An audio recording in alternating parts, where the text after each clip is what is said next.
আসসালামু আলাইকুম ওয়া রাহমাতুল্লাহি ওয়া বারাকাতুহু।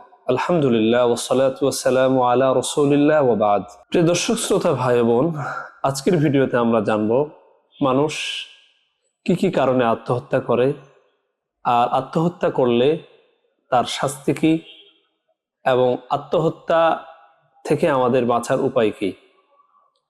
ছোট্ট করে আজকের এই ভিডিওতে আমরা জানব টোটাল 3টা বিষয় সম্পর্কে ইনশাআল্লাহ বিইজনিল্লাহ। প্রিয় দর্শক শ্রোতা ভাই বোন, আত্মহত্যা নামক এই মহাপাপ যেভাবে আমাদের সমাজে মহামারীর ন্যায় ছড়িয়ে পড়ছে, সত্যি আমাদের জন্য অনেক পীড়াদায়ক এবং কষ্টদায়ক, এবং আমাদের জন্য একটি দুর্ভাগ্যের বিষয়।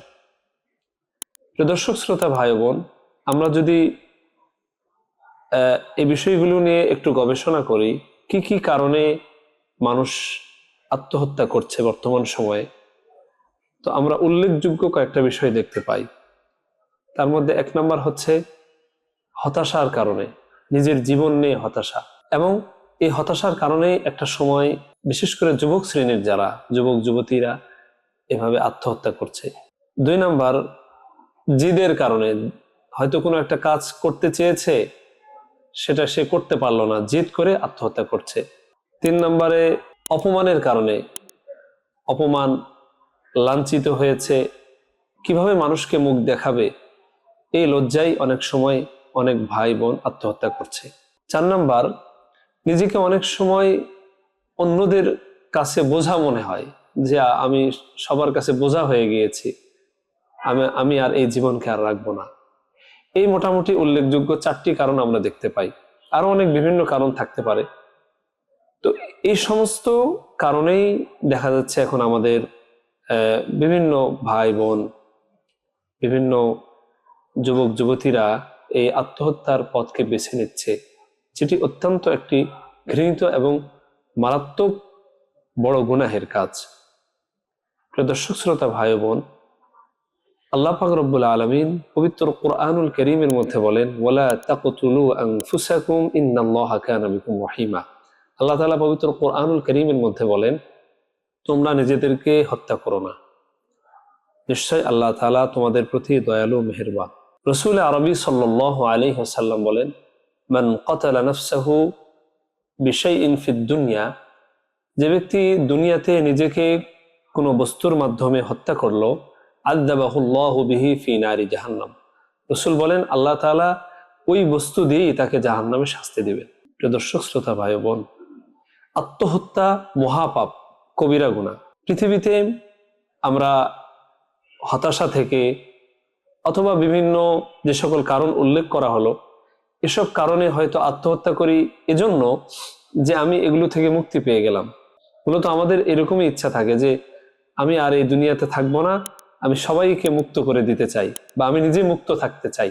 এই যে একটা চিন্তা, বা সকল সমস্যার সমাধান হিসাবে আমরা বেছে নেই আত্মহত্যাকে, অথচ আমাদের সমস্যা আত্মহত্যার মাধ্যমে সমাধান হয় না, বরং এই সমস্যার আরো বেশি শুরু হয়।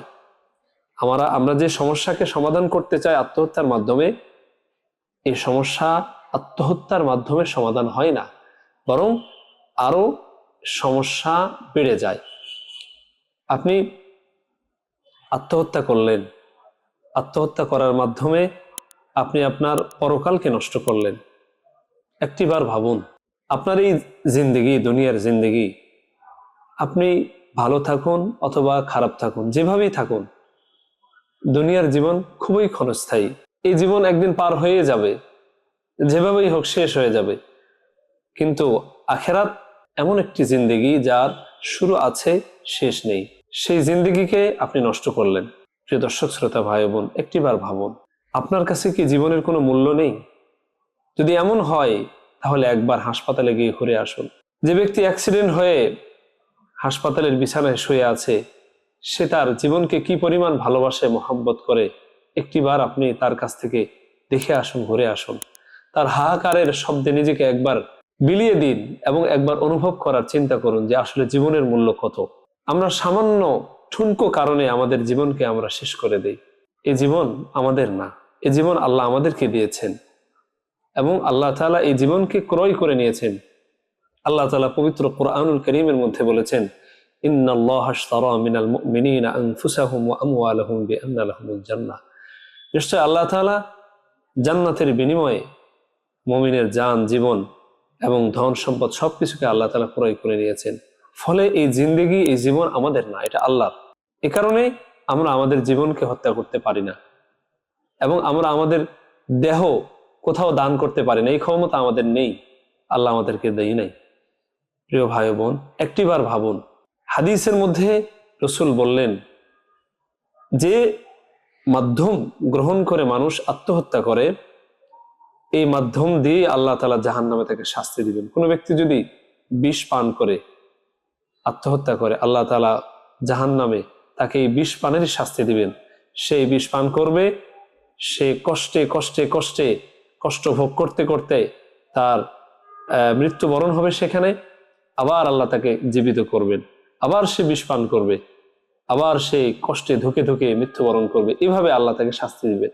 যে ব্যক্তি গলায় রশি দিয়ে আত্মহত্যা করে, আল্লাহ তাআলা তাকে জাহান্নামে এই রশি দিবে, রশি দিয়ে সে আত্মহত্যা করবে এবং সে কষ্ট ভোগ করতে থাকবে। এই যে মৃত্যুর কষ্ট, পৃথিবীতে সবচেয়ে বড় কষ্ট হলো মৃত্যুর কষ্ট, এই কষ্ট ভোগ করবে, এভাবে তার চলতেই থাকবে। তাই আসুন আমরা সকলেই এই ন্যাক্কারজনক এবং মহাপাপ, এই কবিরা গুনাহ থেকে আমরা নিজেদেরকে বাঁচিয়ে রাখি এবং পরকালের কথা একটু চিন্তা করি। সব সময় পরকালের কথা চিন্তা করব। দুনিয়ার জীবন এমনি এমনি পার হয়ে যাবে, ভালো থাকলেও পার হবে, খারাপ থাকলেও পার হবে। দুনিয়ার জীবনে আপনি আটকাবেন না, আটকাইলেও যেভাবেই হোক আপনার দুনিয়ার জিন্দেগিটা চলে যাবে। কিন্তু পরকালে যখন আপনি আটকে যাবেন, পরকালে যখন আপনি ধরা খেয়ে যাবেন, সেখান থেকে আর মুক্তির কোনো উপায় থাকবে না। প্রিয় ভাই বোন, তাই আসুন আল্লাহর কাছে বেশি বেশি করে দোয়া করি। এক্ষেত্রে আমাদের একটা জিনিস সকলের খেয়াল রাখা উচিত, হায়াত মৌত আল্লাহর হাতে, আমরা কেউ বলতে পারবো না। আমাদের জীবনে কখন কি সিচুয়েশন আসে আমরা কেউ বলতে পারবো না, কিন্তু আমাদের উচিত হলো আল্লাহর কাছে দোয়া করা, আল্লাহর কাছে খাতামা বিল খায়ের, নসিবের জন্য বেশি বেশি করে দোয়া করা, আল্লাহর কাছে চাওয়া যে আল্লাহ আমার ইমানি মৃত্যু দিও, আল্লাহ আমাকে এই ধরনের খারাপ কাজের মধ্যে আপনি আমাকে লিপ্ত করেন না আল্লাহ। এভাবে আল্লাহর কাছে চাওয়া, ভালো মৃত্যুর জন্য আল্লাহর কাছে কামনা করা, আল্লাহর কাছে বলা, আল্লাহ আমার মৃত্যুটা যেন সিজদা অবস্থায় হয়, আল্লাহ আমার মৃত্যুটা যেন আপনার রাস্তায় হয়, আল্লাহ আমার মৃত্যুটা যেন নামাজ অবস্থায় হয়, আল্লাহ আমার মৃত্যুটা যেন দিনের কোনো ভালো কাজ করতে করতে হয়। এভাবে আল্লাহর কাছে দোয়া করা, বেশি বেশি চাওয়া। আল্লাহ পাক আমাদের সকলকে কথাগুলির উপর জেনে বুঝে আমল করার তৌফিক দান করেন। আসসালামু আলাইকুম ওয়া রাহমাতুল্লাহি ওয়া বারাকাতুহু।